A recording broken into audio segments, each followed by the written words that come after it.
Assalomu alaykum. Yana bitta xonadonimiz sotuvga chiqdi. 2 xona 46 kvadratli bo'lgan uyimiz. Manzil Sergeli Olta 7 etajli Novostroykaning 7-etajda joylashgan, 4-domda.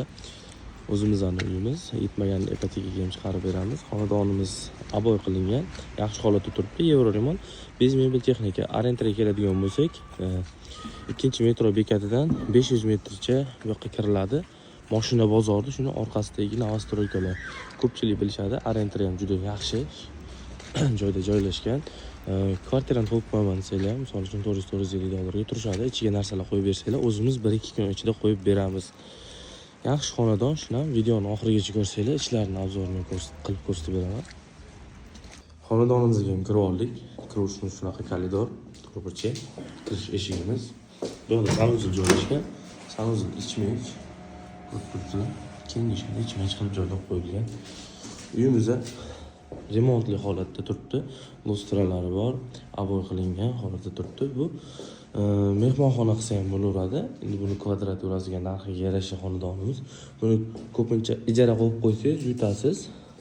Bu oshxonasiga ham kirib shunaqa bitta mebelingizni qildirib olsangiz o'zingiz uchun yaxshi bo'ladi. Bu tashqari ko'rinishi, bolalar maydonchasi, parkovkalar, muammosi yo'q. Mashina bozor ham ko'rinib turadi. Yaxshi. Bu uylarda двухконтурный kotyol bor, Novostroyka bo'lgani uchun. Bu yerda balkon. Balkonni ko'rib turibsizlar, endi kerak emas narsalarni olib chiqib qo'yilgan. Misol uchun bu yerda ham urib bo'ladi o'zingiz uchun, qanaqadir qilib. Bu yerda spalni xona. Spalni ham ko'rib turibsiz.